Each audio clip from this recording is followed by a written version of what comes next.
नमस्ते प्यारे बच्चों, वेलकम बैक। हम लोग पढ़ रहे थे इलेक्ट्रोस्टैटिक्स और इसमें यह है lecture number 13 NCERT read along exercise में। लास्ट टाइम पे हमने इलेक्ट्रोस्टैटिक पोटेंशियल एनर्जी को डिस्कस किया था और अब बारी है इलेक्ट्रोस्टैटिक पोटेंशियल और पोटेंशियल डिफरेंस की। So let's start. आप अपनी एनसीईआरटी ओपन कर सकते हैं। यह है बच्चों आर्टिकल 2.2 और पेज नंबर है जैसा आप देख रहे हैं 53। तो पेज नंबर 53 पर आर्टिकल नंबर 2.2 ये हमें समझते हुए चलना है और फिर इसके क्वेश्चन हम करेंगे जो डिफरेंट वीडियो में आपको मिलेंगे। So consider any general static charge configuration. We define potential energy of a test charge q in terms of the work done on the charge q. ये हम ऑलरेडी डिफाइन कर चुके हैं। This work is obviously proportional to q, क्योंकि work done में जितना बड़ा charge उतना ज़्यादा work done. Since the force at any point is q E, क्योंकि फोर्स में आ रहा है क्यू ई, तो फोर्स और डिस्प्लेसमेंट का प्रोडक्ट होता है वर्क डन, तो क्यू के प्रोपोर्शनल। ई जो है वो इलेक्ट्रिक फील्ड है उस पॉइंट पर due to the given charge configuration. It is therefore convenient to divide the work by the amount of charge q so that the resulting quantity is independent of Q. In other words, work done per unit test charge is characteristic of the electric field associated with the charge configuration. यानी अगर हम उसका effect वास्तव में जानना चाहते हैं तो सीधा सीधा कंसेप्ट है बच्चों, हम इसको यूनिट चार्ज के लिए लेंगे तो उसका इफेक्ट सामने आएगा। This leads to the idea of electrostatic potential V। तो यहाँ जन्म होता है पोटेंशियल का। जहाँ हम ग्रेविटेशनल पोटेंशियल की बात करते हैं तो वो आ जाता है वर्क डन पर यूनिट मास। इलेक्ट्रिक पोटेंशियल की बात करते हैं तो वर्क डन पर यूनिट चार्ज। अगर इलेक्ट्रिक पोटेंशियल कह रहे हैं चार्ज मूविंग स्टेट में हो सकता है, इलेक्ट्रोस्टैटिक कह रहे हैं तो चार्ज रेस्ट पर होगा। फिर इसी के कोरस्पॉन्डिंग जो डायनामिक टर्म है बच्चों, उसको हम वोल्टेज भी कहते हैं, जिसको आप एसी में पढ़ेंगे या घर पे हम बात करते हैं। जैसे 220 वोल्ट आ रहा है तो क्या है वो वोल्टेज है। तो वोल्टेज जो टर्म है वो यही है इलेक्ट्रोस्टैटिक पोटेंशियल के कोरस्पॉन्डिंग डायनामिक टर्म है और ये स्टैटिक टर्म है, यही इनमें रिलेशन है। In other words, work done पर unit test charge is characteristic of the electric field associated with the charge configuration. और यहाँ से हमें पोटेंशियल का आइडिया मिलता है, तो इसको आप अंडरलाइन कर देंगे, हाईलाइट कर देंगे। Work done by external forces bringing a unit positive charge from R to P, point R से पॉइंट P। ये पॉइंट R और पॉइंट P कौन से हैं? ये प्रीवियस डायग्राम की बात कर रहे हैं हम, जो पोटेंशियल एनर्जी हमने डिफाइन की थी और उसके लिए जो डायग्राम लिया था हम उसकी बात कर रहे हैं। फिगर 2.1 की बात कर रहे हैं। ये R और ये P, इसकी बात हम यहाँ पर कर रहे हैं। सो Vp माइनस VR हो जाएगा UP minus UR upon Q। Simply जो पोटेंशियल एनर्जी थी यानी टोटल वर्क डन, उसको हम डिवाइड कर देंगे चार्ज के मैग्नीट्यूड से, तो यूनिट चार्ज के लिए वर्क डन हमको मिल जाएगा। Where Vp and VR are the electrostatic potential at P and R respectively. Note as before that it is not the actual value of potential but the potential difference that is physically significant. ये आपको फिर से समझना है। ऐसा कई जगह लिखा हुआ रहेगा बच्चों, नोट, ये आपको नोट करना है, इसी पर क्वेश्चन बनते हैं। तो फिर से मैं आपको याद दिलाऊं, लास्ट लेक्चर में मैं बात की थी राम से बड़ा राम का नाम। मीन्स जो पोटेंशियल है, जैसे पोटेंशियल एनर्जी है, ये रिलेटिव क्वांटिटीज़ हैं। रेफरेंस चेंज, क्वांटिटी चेंज, तो इनकी इतनी इंपॉर्टेंस नहीं है। तो इंपॉर्टेंस किसकी है? पोटेंशियल एनर्जी के डिफरेंस की, जो चेंज नहीं होता, और इसी तरह से पोटेंशियल डिफरेंस की, जो चेंज नहीं होता। If you choose the potential to be zero at infinity implies ये जो वर्क डन है by an external force in bringing a unit positive charge from infinity to a point, वो उस point का इलेक्ट्रोस्टैटिक पोटेंशियल हो जाएगा।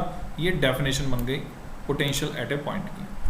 तो अब इसको कैसे कैलकुलेट करना होता है, इसका एक्सप्रेशन क्या आएगा वो सब समझते हैं। यहाँ पे फिगर आप देख रहे हैं 2.2, work done on a test charge Q by the electrostatic field due to any given charge configuration. पूरा ये चार्ज कॉन्फ़िगरेशन है, उसकी वजह से भी हम निकाल सकते हैं। और ये डिपेंड कर रहा है सिर्फ इनिशियल और फाइनल पोजीशन पर कि P से R, P और R की पोजीशन पर डिपेंड कर रहा है। रास्ता कौन सा इस्तेमाल किया हमने उस पर डिपेंड नहीं कर रहा। यानी पॉइंट फंक्शन है बच्चों, पाथ फंक्शन ये नहीं है। In other words, the electrostatic potential V at any point in a region with electrostatic field is the work done in bringing a unit positive charge without acceleration. इस पे गौर करें, without acceleration, gradually. क्योंकि acceleration हुआ तो extra force existence में आएगा, extra force आएगा तो वर्क डन ज़्यादा होगा, उतना नहीं होगा जितना इसको यहाँ पे छोड़ दें तो ये अपने आप वहाँ तक इन्फिनिटी तक जाने में कर सकता है, from infinity to that point. The qualifying remarks made earlier regarding potential energy also apply to the definition of potential. To obtain the work done per unit test charge, we should take an infinitesimal test charge delta Q. हम क्या मान के चलते हैं बच्चों, delta Q सिर्फ महसूस करेगा फोर्स, ये खुद कोई फोर्स सराउंडिंग चार्जेस पर नहीं लगाने वाला है। Obtain the work done delta W bringing it from infinity to the point and determine the ratio delta W upon delta Q. Also, the external force at every point of the path is to be equal and opposite to the electrostatic force on the test charge at that point. जब हम ला रहे हैं, gradually ला रहे हैं, extra force नहीं लगा रहे, तो force exactly उतना ही लग रहा है जितना कि charge उस पर लगा रहे हैं, तो constant velocity पर हम इसे ला रहे हैं। तो ये concept हुआ। Article 2.3 potential due to a point charge, ये एग्जाम में 2 नंबर में आपसे पूछा जाता है। इसके क्वेश्चन आंसर फॉर्मेट में आपको क्वेश्चन आंसर मिल जाएंगे।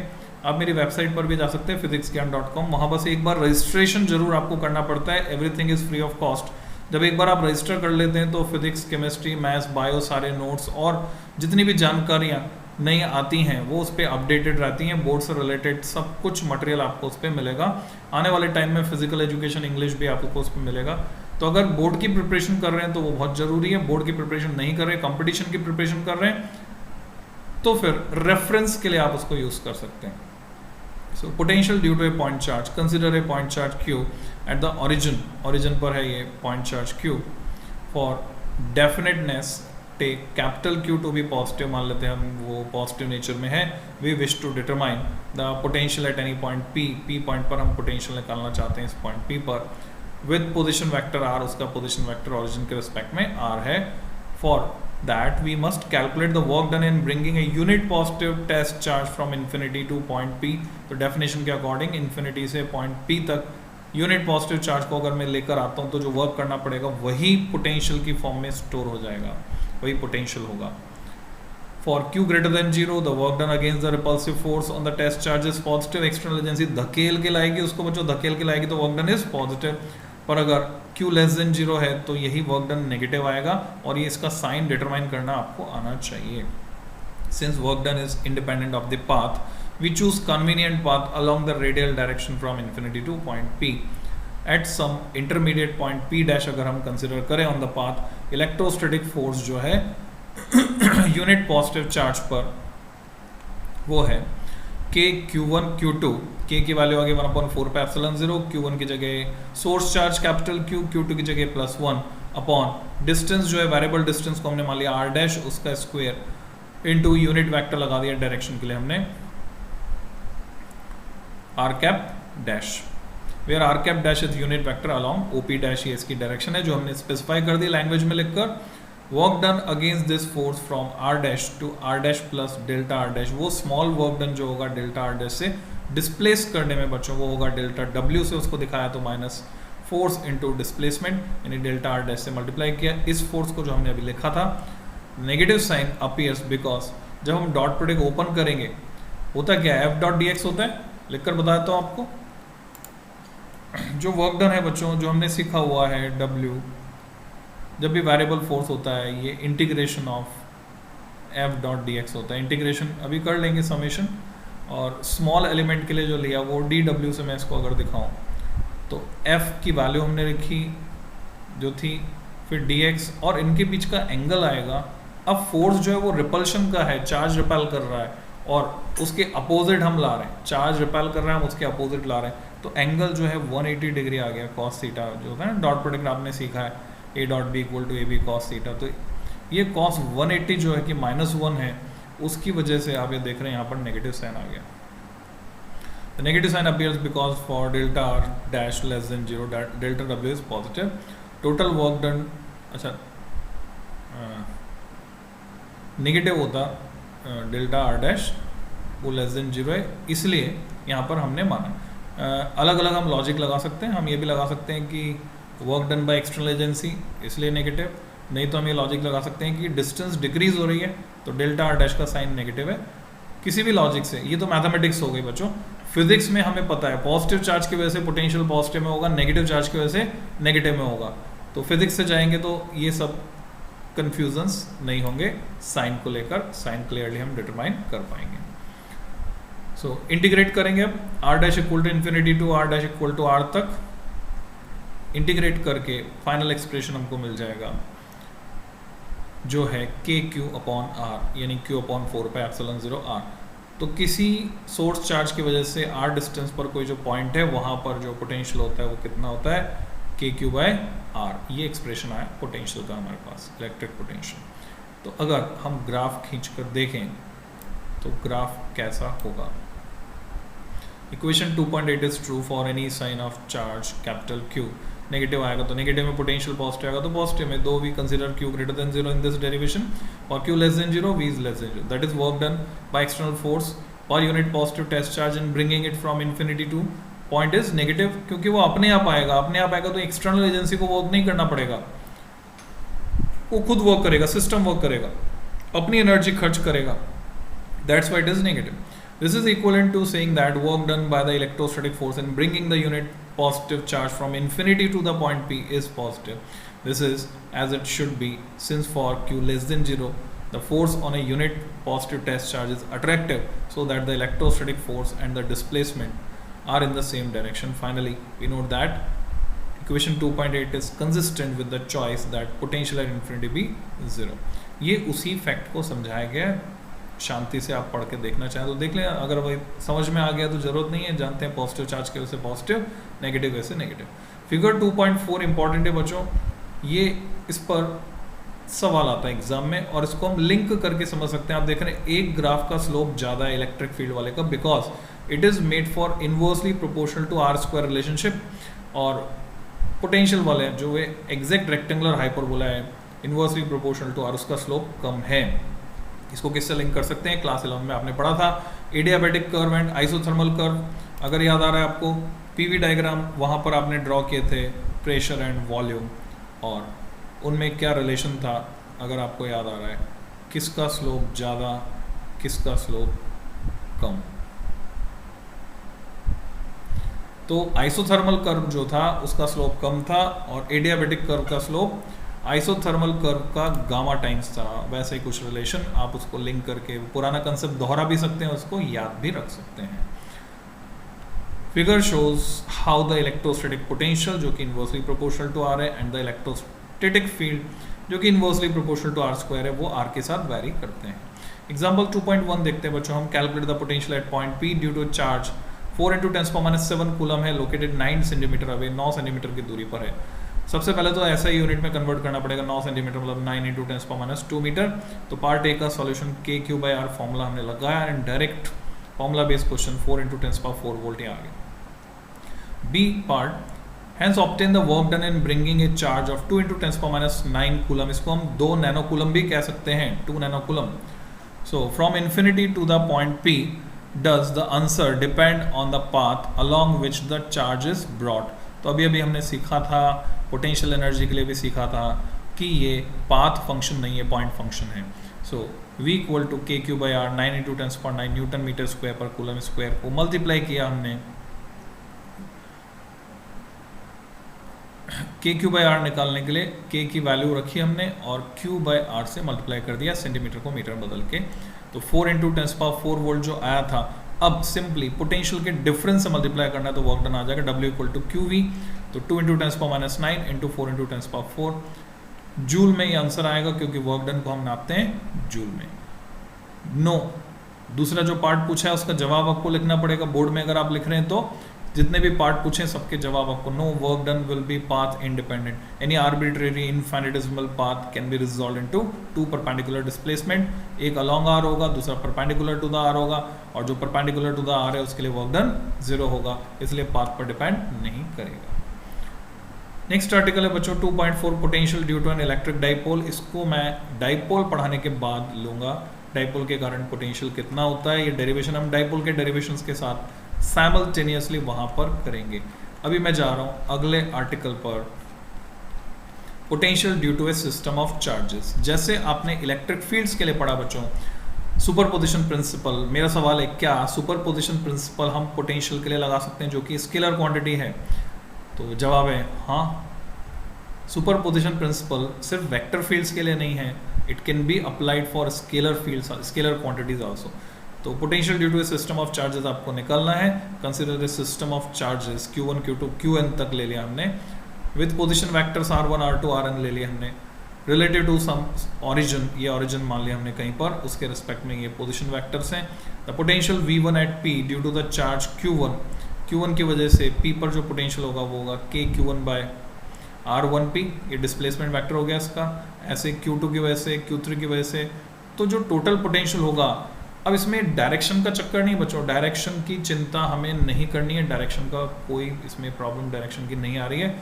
आप सीधे सीधे एल्जेब्रिक सम कर सकते हैं, जो चार्ज पॉजिटिव है उसकी वजह से पॉजिटिव में पोटेंशियल, जो नेगेटिव है उसकी वजह से नेगेटिव में पोटेंशियल, तो नेट पोटेंशियल हो गया V1 plus V2 plus V3 up to Vn, sum of potentials के बराबर। तो if we have a continuous charge distribution, अगर हम इससे आगे की बात करें, हमने पहले देखा पॉइंट चार्ज की वजह से, फिर हमने देखा सिस्टम ऑफ चार्जेस की वजह से, अब बात कर रहे हैं कंटिन्यूस चार्ज डिस्ट्रीब्यूशन की वजह से, characterized by a charge density rho, जो कि फंक्शन है R का। तो वॉल्यूम चार्ज डेंसिटी की बात हो रही है बच्चों, पूरे वॉल्यूम में charge divide, we divide it as before into small volume elements each of size delta V and carrying a charge rho times delta V। Unit volume में रॉ है तो डेल्टा V वॉल्यूम में कितना होगा, rho times delta V। We then determine the potential due to each volume element and sum, strictly speaking integration करना होगा बच्चों। Board level पर इसमें ज़्यादा डिस्कशन नहीं होता है, इस पर क्वेश्चन भी नहीं पूछे जाते। हाँ, कंपटीशन लेवल पर आपको इसकी प्रैक्टिस करनी होती है, उसके लिए SC वर्मा की मदद भी आप ले सकते हैं, अलग अलग उसमें शेप्स वो मिल जाएंगे। Overall such contributions and thus determine the potential due to entire distribution. ऐसा हमने कहाँ किया था, क्लास 11 में रोटेशनल डायनामिक्स में किया था, जब हमने मोमेंट ऑफ इनर्शिया निकाला था पूरी बॉडी की वजह से। We have seen in chapter 1 that for uniformly charge spherical shell the electric field outside the shell, बच्चों ये भी मैंने नहीं बताया आपको, तो इसको हम बाद में भी डिस्कस कर सकते हैं, या आप इसको मान सकते हैं, या जिनको पता है वो डायरेक्टली देख सकते हैं। Electric field outside the shell, shell यानी hollow conductor is as if the entire charge is concentrated at the centre. ये जो शेल होती है, ये ग्रेविटेशन चैप्टर में भी हमने पढ़ा, जो भी स्फेरिकल कंडक्टर है वो इस तरह से बिहेव करता है जैसे तो उसका सारा का सारा चार्ज उसके सेंटर पर कंसंट्रेटेड हो for the points which are situated outside the shell. जैसे अर्थ की बात करें तो हम क्या मानते हैं, अर्थ के बाहर अगर आपको किसी पॉइंट पर एक्सेलरेशन ड्यू टू ग्रेविटी निकालना है तो हम ये मान लेते हैं कि अर्थ का सारा मास सेंटर्ड है उसके सेंटर पर, outside situated. Thus the potential outside the shell, formula यही काम करेगा जो हमने डिराइव किया, KQ/R। कब, R greater than equal to R के लिए, सरफेस पर भी इतना, उसके बाहर inversely proportional to R. Q is the total charge on the shell and R is its radius. The electric field inside the shell is 0. ये हम जानते हैं, इलेक्ट्रिक फील्ड जो है कंडक्टर के अंदर 0 होता है। This implies सेक्शन 2.6 जो इसमें पहले दिया हुआ है, that potential is constant inside the shell. जहाँ इलेक्ट्रिक फील्ड 0 होगा वहाँ पोटेंशियल कांस्टेंट होगा। इसको हम प्रूव करेंगे कौन से रिलेशन से, मैं लिखकर बता देता हूँ बच्चों। एक रिलेशन जो हम डिराइव करेंगे इलेक्ट्रिक फील्ड और पोटेंशियल के बीच, नेक्स्ट लेक्चर में डिराइव करेंगे वो रिलेशन में। डायरेक्टली अगर पहले से लिख के बताऊँ आपको तो इलेक्ट्रिक फील्ड होता है बच्चों माइनस dV/dr, इसके बेसिस पर हम ये बात कर रहे हैं। तो वेक्टर फॉर्म में अगर मुझे लिखना है तो यहाँ पे मुझे r कैप लगाना होगा, और इसको बोलते हैं हम पोटेंशियल ग्रेडियंट। तो इलेक्ट्रिक फील्ड होता है नेगेटिव ऑफ पोटेंशियल ग्रेडियंट। तो अगर कहीं पर हम कह रहे हैं इलेक्ट्रिक फील्ड 0 है, तो आप जानते हैं कि पोटेंशियल कितना होगा, किस क्वांटिटी का डिफरेंशिएशन 0 होता है, तो हम जानते हैं differentiation of constant is 0।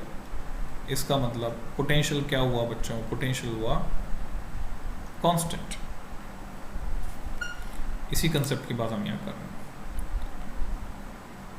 Therefore equal it's value at the surface, potential उतना ही रहेगा जितना सरफेस पर है, उतना ही अंदर रहेगा हर पॉइंट पर। इस पे सवाल पूछा जाता है, कंपटीशन में भी पूछते हैं, बोलते हैं सरफेस पर जो है पोटेंशियल वो है 10 वोल्ट है, तो बताओ सेंटर पर कितना होगा।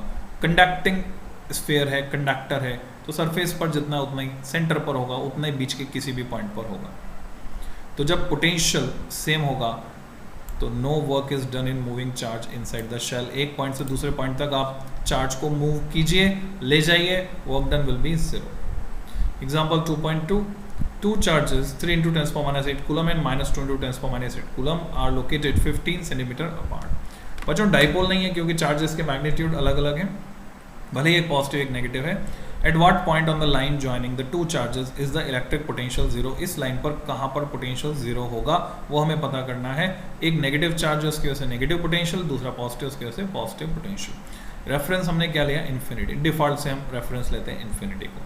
तो सॉल्यूशन आप देखिए, let us take the origin at the location of the positive charge. यहाँ पर हमने ओरिजिन मान लिया। Line joining the two charges is taken to be the x axis, the negative charge is taken to be on the right side of the origin. यहाँ पे हमने माना है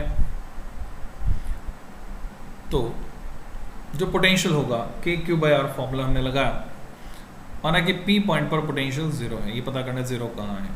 ये टोटल डिस्टेंस आपको दी हुई है 15 सेंटीमीटर है टोटल डिस्टेंस। माना कि P की distance suppose it is x, तो KQ/R फॉर्मूला हमने लगाया KQ/, अब वो x सेंटीमीटर है इसलिए उसको मीटर बदलने के लिए 10⁻² से मल्टीप्लाई किया, माइनस नेगेटिव चार्ज की वजह से नेगेटिव में potential, remaining distance 15 - x, it should be 0। Net potential 0 होना चाहिए। अब यहाँ से सॉल्व करके हम x की वैल्यू निकाल लेंगे। तो x की वैल्यू हमें मिलती है 9 सेंटीमीटर। अब एक संभावना इसमें और बनती है, if x lies on the extended line OA, यानी ये पॉइंट P यहाँ होने की बजाय इधर कहीं है एक्सटेंडेड लाइन, तो ऐसे सिचुएशन में 3/x - 2/x - 15 हो जाएगा, 15 - x की जगह। यानी ये पॉइंट अगर इधर लोकेटेड है कहीं पर तो ये इक्वेशन चेंज हो जाएगी और यहाँ से आप देखेंगे x की एक और वैल्यू आएगी, यानी ऐसे 2 पॉइंट्स होंगे बच्चों, which gives x = 45 centimetre. Thus electric potential is 0 at 9 centimeter and 45 centimeter away from the positive charge on the side of the negative charge. Note that the formula for potential used in the calculation required choosing potential to be 0 at infinity मानकर हमने इसको किया है। गौर कीजिए इस situation पर, जैसे जैसे आप पॉजिटिव से दूर जा रहे हैं, नेगेटिव के पास जा रहे हैं, नेगेटिव पोटेंशियल बढ़ रहा है, पॉजिटिव कम हो रहा है, यहाँ पर आकर दोनों बराबर हो गए। अब और ज़्यादा अगर इसके पास जाते हैं तो नेगेटिव में पोटेंशियल बढ़ गया है, पॉजिटिव में घटता जा रहा है, लगातार घटता जा रहा है। और जब इस साइड में आप दूर जाते हैं तो नेगेटिव की वजह से भी घट रहा है, पॉजिटिव की वजह से भी घट रहा है, घटकर बराबर हो सकता है। यानी 45 सेंटीमीटर पर भी पोटेंशियल 0 होगा और 9 सेंटीमीटर पर भी 0 होगा। 2 सिचुएशन आ गई। नेक्स्ट सॉल्व एग्जाम्पल, ये एग्जाम में कई बार आ गया, बोर्ड एग्जाम में। तो 2.3, इसमें थोड़ा सा कंफ्यूजन क्रिएट होता है लैंग्वेज वाइज। देखते हैं क्या है। फिगर दिख रहा है आपको, A and B show the field lines of A positive and negative point charge respectively. Field lines बता रही हैं कि जैसे जैसे दूर जाएंगे P पर पोटेंशियल ज़्यादा होगा, Q पर कम होगा, पास आएंगे A पर कम होगा, B पर ज़्यादा होगा। आपको साइन बताना है, पोटेंशियल डिफरेंस VP - VQ, क्योंकि P पर ज़्यादा है तो ये पॉजिटिव हो गया, VB - VA क्योंकि B पर ज़्यादा है, ये भी पॉजिटिव हो गया। A पर पोटेंशियल कम है, नेगेटिव के जितना पास पोटेंशियल उतना ही कम। आप नेगेटिव लोगों के जितना पास रहेंगे, कांटेक्ट में रहेंगे, आप नेगेटिव होते जाएंगे। कोरोना काल में सभी अभी तो जो है डिप्रेशन में जा रहे हैं, नेगेटिव हो रहे हैं, तो बहुत ज़रूरी है अपने अपने काम में लगे रहना। अपना काम चुनो, जो भी आपको पसंद है उसमें लगे रहो, नेगेटिव लोगों से बचो। फिर पूछा है आपसे, give the sign of the work done by the field in moving a small positive charge from Q to P। वो बताइए वो कितना होगा। तो पॉजिटिव चार्ज को आप ला रहे हैं, धकेल के लाना पड़ेगा, धकेल के लाना पड़ेगा। तो work done by external agency is positive and work done by field is negative. इस फैक्ट को आपको समझना है यहाँ पर। तो sign of the work done by external agency positive होगा बच्चों, धकेल के ला रहे हैं। यहाँ वेरीफाई कर सकते हैं, आंसर्स दिए हुए हैं, ठीक है। तो ये अपने आप आपको कंप्लीट करना है सॉल्व एग्जाम्पल। उसके बाद हम नेक्स्ट लेक्चर में इक्वी पोटेंशियल सरफेस को डिस्कस करेंगे, जिन पर डेफिनेटली क्वेश्चन कंपटीशन में भी आता है और बोर्ड में भी आता है। Till than happy learning, good day.